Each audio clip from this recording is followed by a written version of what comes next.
A paradise on earth. This is the Caribbean. Palm trees, blue seas, tranquility.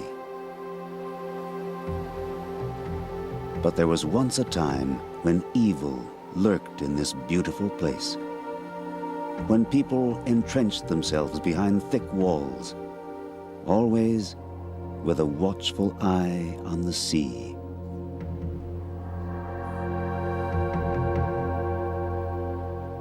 For this was the pirates' hunting ground. They ruled these waters through the 17th and 18th centuries. Merciless and deadly, they turned the Caribbean into a vast battlefield.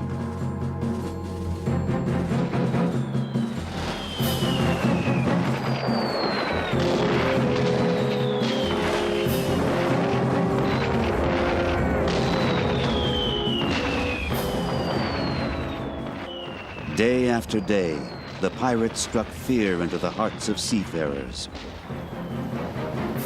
And then, one day, everything changed.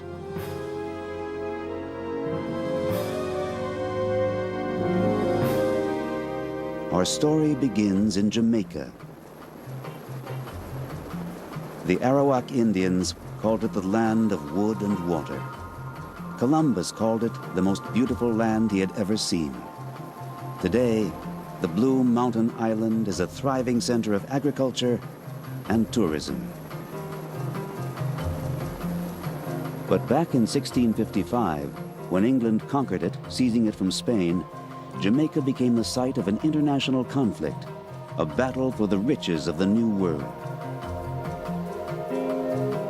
It all began when the island's British governor Doyley, under siege from the Spanish, made a pact with the devil.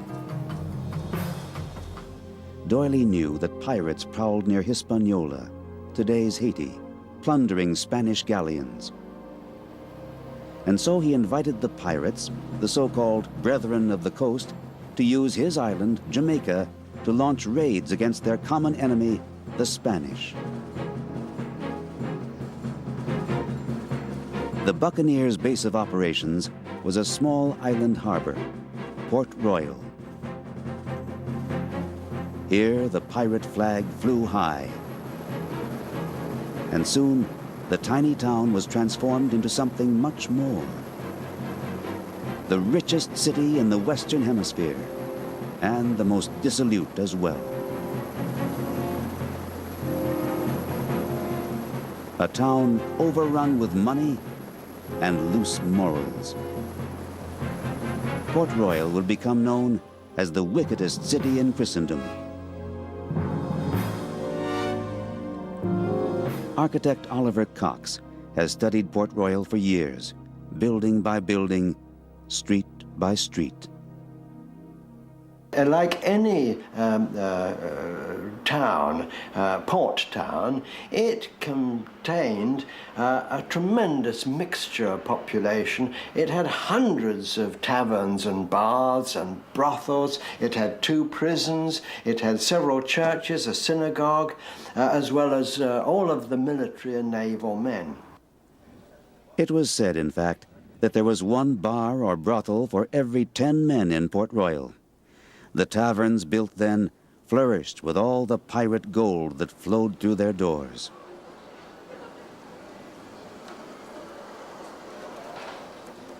They said the main street of Port Royal was richer than Cheapside. Now that was the main trading street in the centre of the city of London at the time. And most of those riches were due to just one thing: Jamaica's favorable location, for the island was situated in the heart of the Spanish trading route. Ships traveling from South America to Spain put in at Havana first, and they all passed right by Jamaica, by the Buccaneers of Port Royal. The ships from Cartagena were always full of treasure. Once the harbor of Columbus, Cartagena was the pearl of colonial America.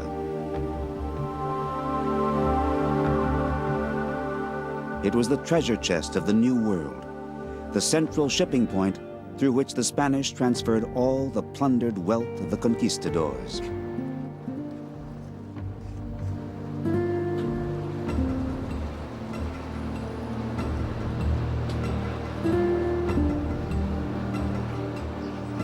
No other city was such a magnet for adventurers, seafarers, and soldiers of fortune.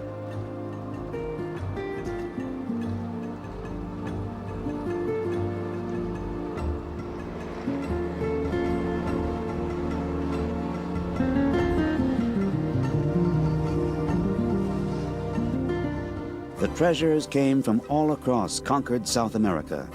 Emeralds, gold, silver, jewels, indescribable wealth.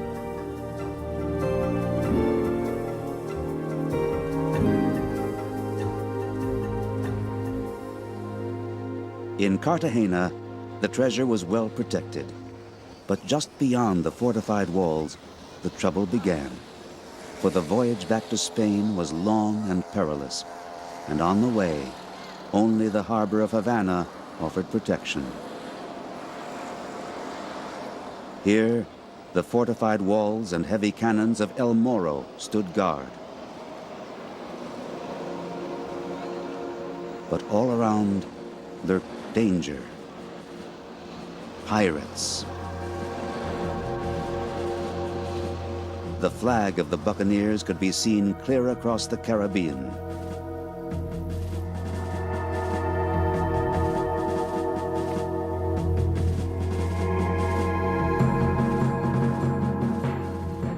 Because of the ever-present menace, the islands of the Caribbean were heavily fortified.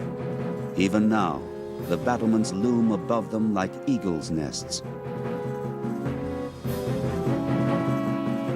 Thick walls testify to the relentless clashes. And they were not only against the buccaneers, for here, far from home, all the old European nations, England, France, Holland, and Spain, all were engaged in a struggle for power. A struggle to capture the incredible wealth of the Americas.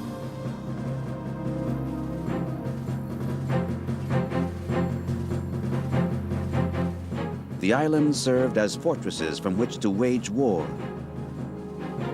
The naval battles around them were long and fierce, and many great ships were sent to the bottom of the sea.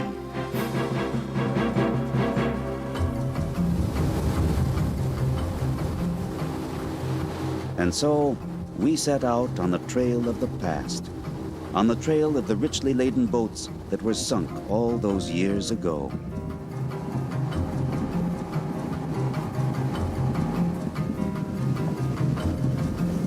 For centuries, the debris from the naval battles, the wreckage of pirate attacks, has been lying in the depths of the Caribbean. All around the islands of the West Indies, scattered on the seabed, are the bits and pieces which have survived the years.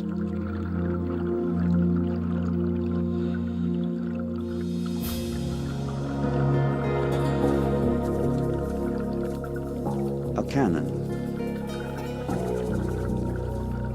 a chest,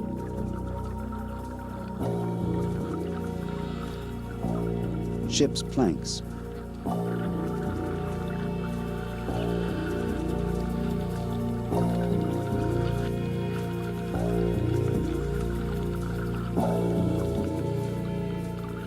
these are the remnants of the great galleons, the remains of once proud ships from long ago, today guarded only by the fish.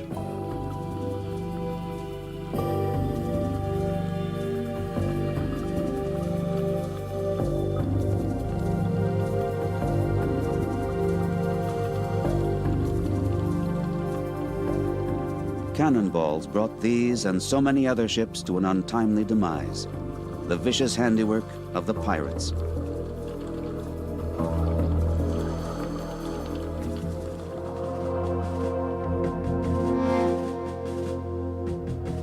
Bartholomeus, Rock, Blackbeard, these are the buccaneers who ravaged the Caribbean, and it was men like this who made Port Royal rich. And the pirates said, if you give us permission, we will capture only the French and the Spanish ships so long as we can use your harbour. And from that moment, from 1655 to 1690, the city grew at a faster rate than any new towns built since the last war, at a huge rate. And it became from nothing to a city of 1,000 people. Of all the pirates, it is mainly the infamous Henry Morgan who became synonymous with Port Royal. After each of his notorious raids, he always returned to the harbor. Historian Roderick Ebanks recalls Morgan's impact on the city. Morgan was one of the best-known pirates, buccaneers in his time. He seems to have been a man who had a lot of leadership ability, and so he was able to organize the largest number of pirates who operated from Port Royal. He was a very brutal, very violent man who used terrorism to frighten the Spanish. And he brought millions of dollars worth of bullion and silver and gold into Port Royal. This money financed trading activities, and it also helped to finance the slave system that was set up in Jamaica. Amazingly enough, Henry Morgan was knighted and made lieutenant governor of the island in 1672. The town became a trading center to rival even Britain. These were the best of times for Port Royal. The money flowed through Port Royal like water through a sieve. They have a saying in Jamaica, easy come, easy go. So the pirates would come in with a lot of money and they would spend it in the taverns and the brothels, they would gamble it out. But then, one day, everything changed. On June 7, 1692, tragedy struck, and the city trembled when a terrible earthquake shook the island, and the seas rose up. In one terrible instant, the force of nature descended upon this dissolute city like the wrath of God. One eyewitness, the priest Emmanuel Heath, described the events. I found the ground rolling and moving under my feet.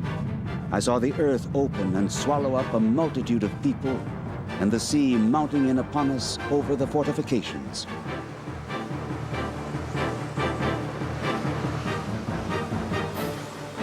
A city which minutes before had been pulsating with life simply disappeared, devoured by the sea.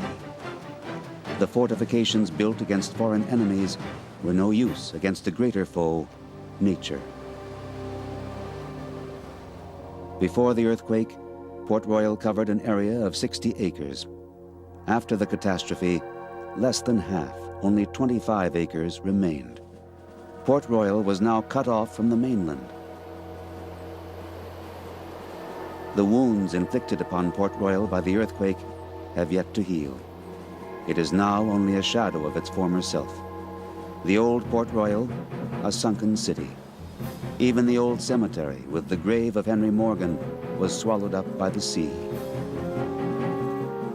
A new cemetery had to be established to bury all the dead, crushed under collapsed walls or washed up by the sea.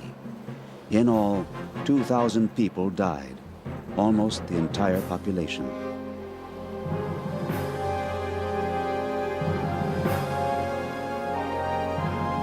Only a few buildings survived the quake.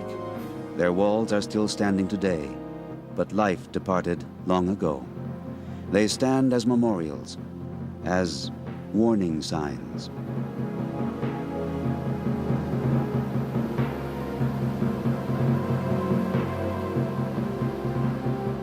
Fort Charles, too, lingers like a ghost town. Empty and silent, its walls and cannons are a sad relic. Testaments to a terrible time when the richest city in the Western Hemisphere was suddenly transformed into a city of the dead. A city swallowed up and lost under the waves.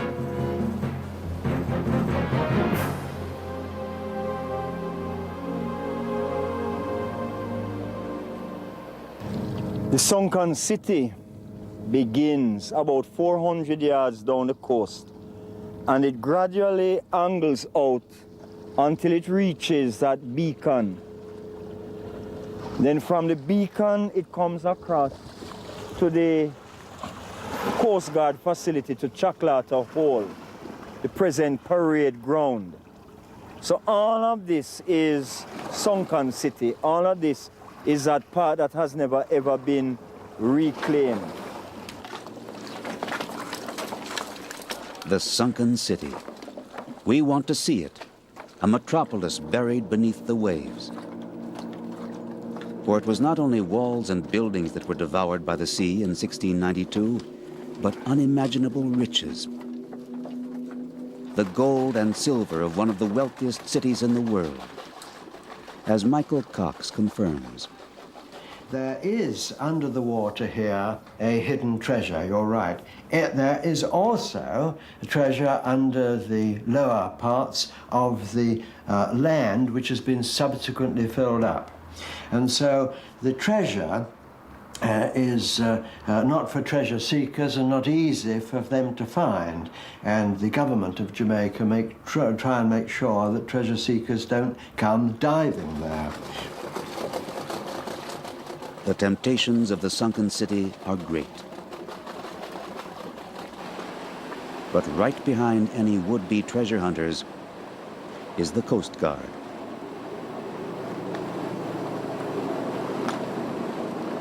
They follow our boat out into the harbor. Not for one moment do they let us out of their sight.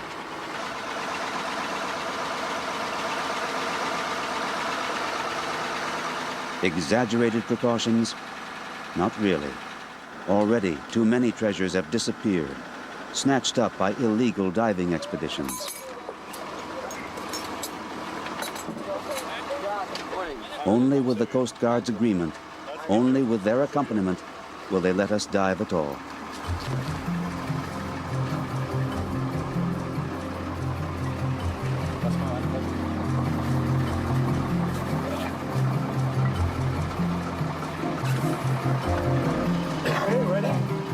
Okay.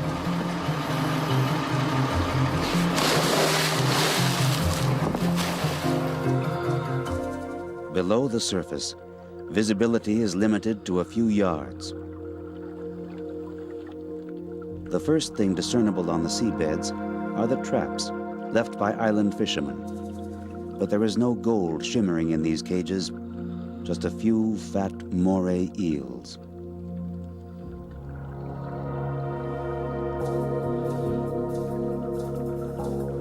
The more we look, the more we realize there are no streets awaiting us down here, no walls or sculptures, only layers of mud and sand.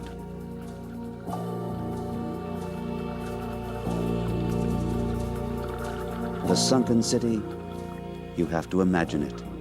It lies buried under 3 centuries of debris.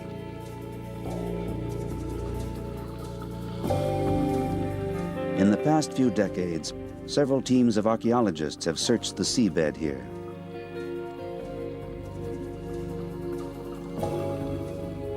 Their handiwork is in place, strings that mark the outlines of buildings and streets.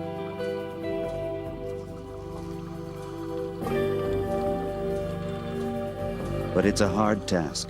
To uncover the old Port Royal, they have to make their way through thick layers of silt and coral, only to find that days later, their work was in vain.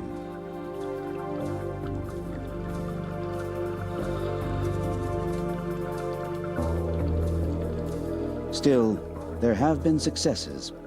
In the 1960s, 2 large caches of Spanish silver coins were reportedly found here.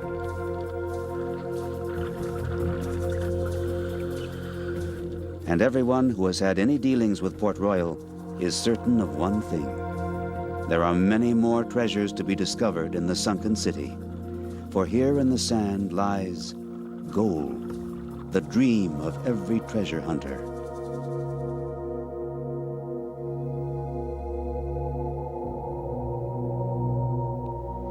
Yet, what the archaeologists have uncovered is mostly the traces of pirate life. So far, the greatest finds have been mere fragments. In Port Royal's museum, the old military hospital, lie the treasures, priceless pieces of the past. Some are the rich goods of trade ships, some the actual personal possessions of pirates, revealing the way they lived.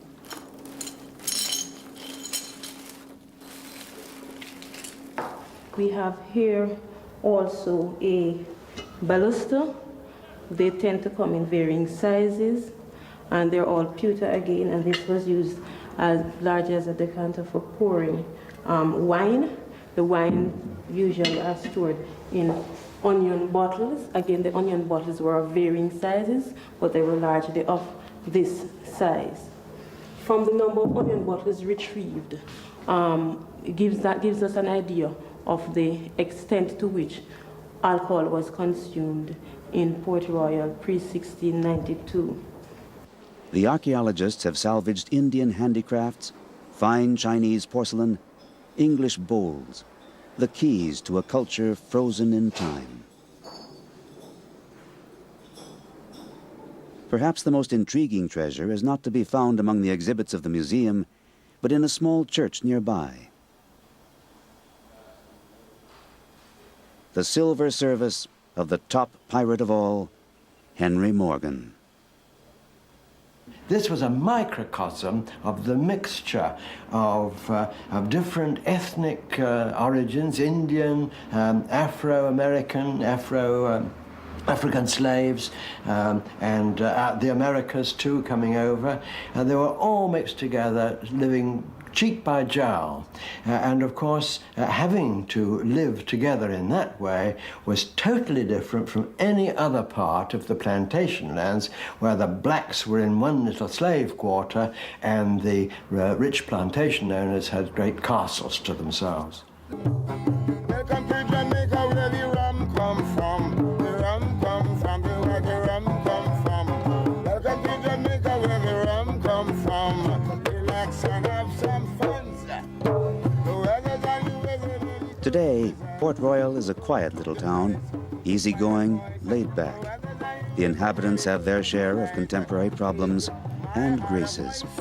But modern as they are, the people here still appreciate their island's remarkable history, its extraordinary past.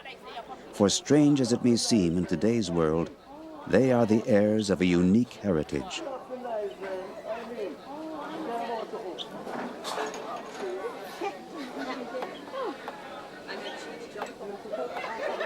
And in many ways, that heritage is still alive.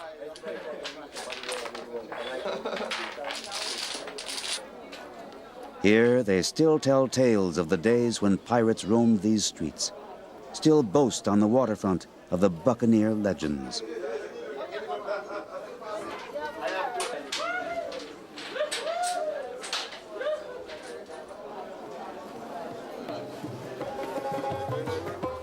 And in this little harbor by the waters of the Caribbean, the archaeologists and inhabitants have an ambitious aim: to take a corner of the 20th century and breathe life once again into old Port Royal, to uncover the entire city beneath the waves and transform it into an underwater museum, the first of its kind, to recreate the city of the pirates, the city of ancient lore.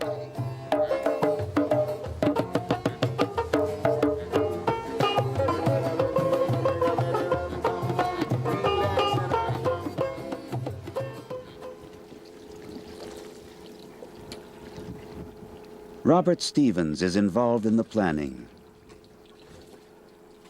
One of the most important aspects of this project is that we're developing this for Jamaicans. And because it is going to be so fantastic, we would like to share it with foreign visitors who come to Jamaica. And this whole concept is going to give a lot of people more pride in ensuring that the attractions are properly maintained, properly managed. And we're going to create an entire park area out at Port Royal, a protected area for the environment of Port Royal.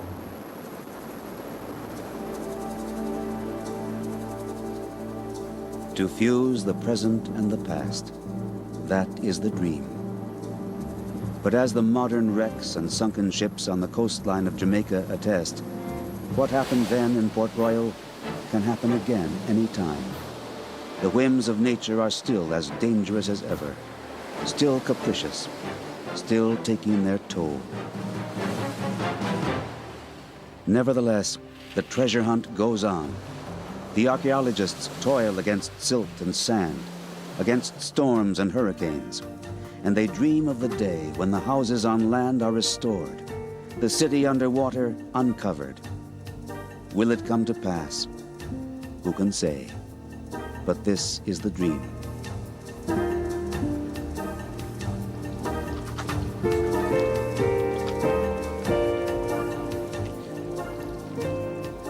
For now, a lethargic calm pervades the remains of the once so rich and riotous city.